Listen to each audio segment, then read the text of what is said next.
Welcome back to Good Morning La Land. If you are out there with a child, you may want to censor this because we're going to talk a little raw right now, okay?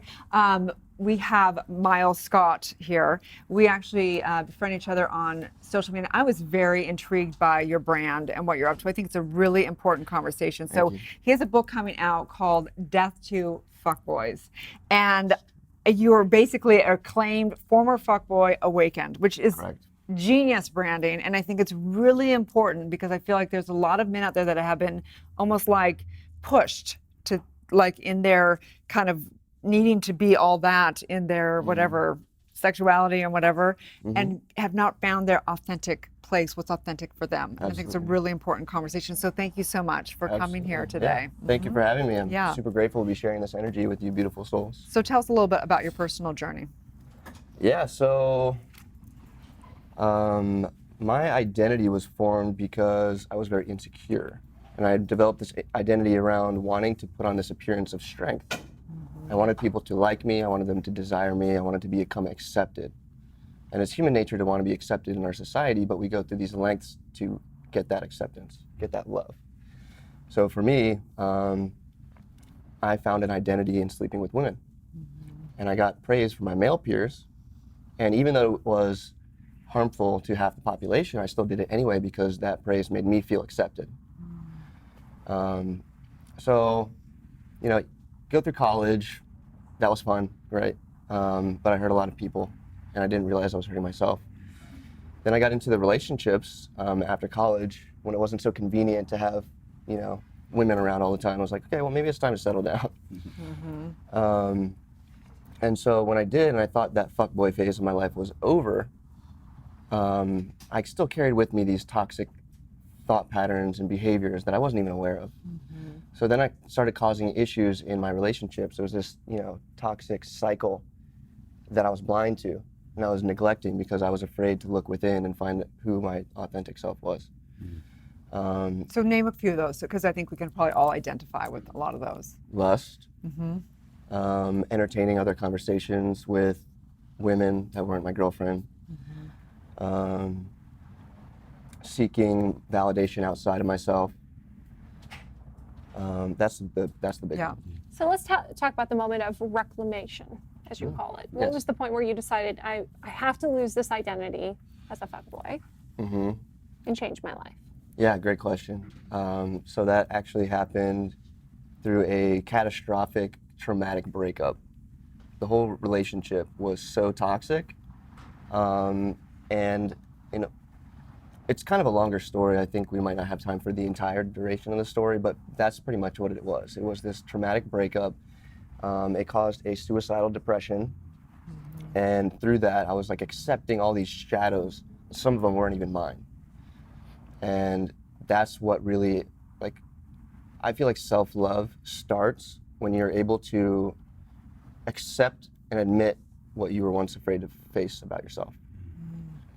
And so when you can be radically honest and radically responsible for, you know, what your actions say about you versus, you know, who you really think you are, because there's a discrepancy. Totally. Like you're projecting this image into the world and it might not actually be you.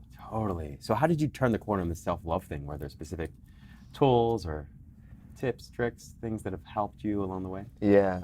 So, you know, I have a few clients right now that I'm helping guide on their journey, and they're, you know, they're getting a little more success than I had because I was unguided. And that took me about like 10 months to really like discover what I was doing. And so I just researched the crap out of everything. Like anything that I wanted to learn about, I had to, because I had to get out of this black hole. Like what though? What were you researching? What were you Googling to get yourself out of this hole? Yes, absolutely. So I had all these fears about who I was. I thought I was a narcissist, obsessive compulsive liar, manipulative, controlling. I thought I had like all these relationship issues. And sometimes I did, you know, but I had to decide like what's my shadow and what's not my shadow. Like where did it come from, the culture versus what's really authentically going on? Was it projected onto me or was this like actually something that I need to work on? But in the end, I actually accepted all of it. Right. And then worked through it. I think it's important. I mean, the culture, and you know, I wasn't raised as a man in the culture, but I've heard this a lot from men, that they are it's almost like there's a pressure. There's a pressure to live up to I don't know, that the identity of being able to conquer women. And I think that there's not very many that have that support group to say, you know, what's authentic for you and what's your truth in this and what does that look like? And where do you think, I mean, obviously they can work with you, but what would you say for somebody out there that's still trying to struggle, that realizes that this is hurting me? I'm not only hurting other people, but this is hurting me because it doesn't work for me. I would say the first thing is be honest with yourself. Be honest with yourself and understand that vulnerability is a strength simply because it takes courage not to hide. And so these men, like my former self, they're actually living in their egos. It's very ego driven, and it's all about outward, right? How can I be perceived? Right. And overcoming that fear of judgment is going to really help you. And once you can be honest with yourself about the insecurities that you have, then you can work on a plan or a process to get through that. Fantastic. So important. And how did your relationships with the guys and with the girls change or shift or improve as a result of sort of doing the work? Oh man, just phenomenal. Like, it's, to me now, it's all about vibration. And so you increase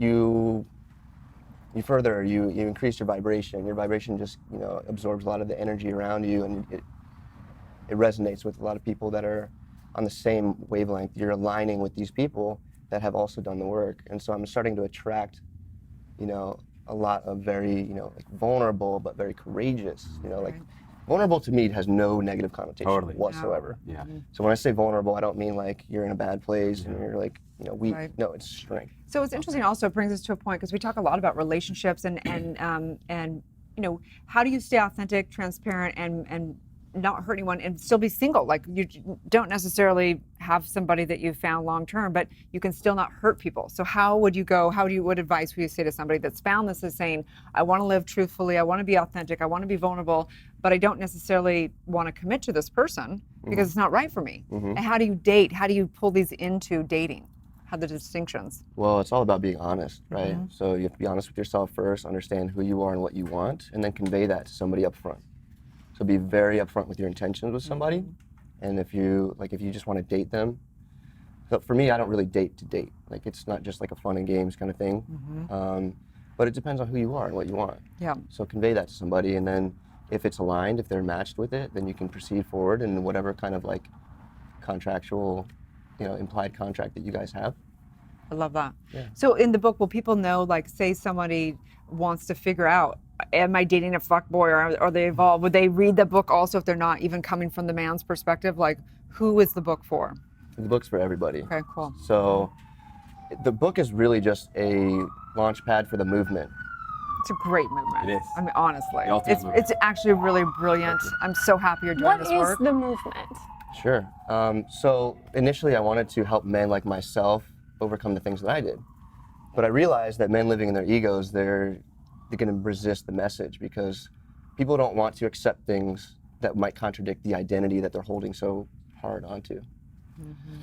And that's what I did. Like, I pushed anything away that would contradict my identity, because that's all I knew, you know? So I fought for my life just to hold that.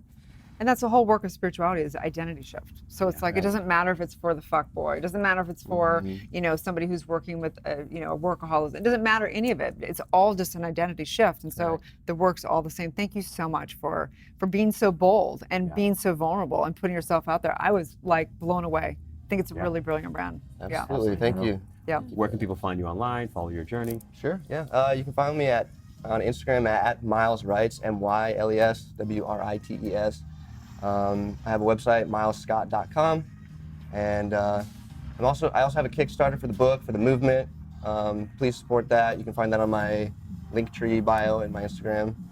And thanks again for having me. Yeah, thank you so Wow, much. extraordinary work, man. Yep. We are Good Morning LaLa Land, America's first live streaming daily talk show, coming to you live Monday through Friday at 9 a.m. All of today's interviews are available as a podcast on iTunes, and the entire show is available on a replay of Talk TV on Apple TV. That's right. We are waking up the world together. Have a wonderful Wealth Wednesday. Please like, subscribe, comment, share all these amazing, extraordinary people. Have a great day. It's going to be a Good Morning LaLa Land.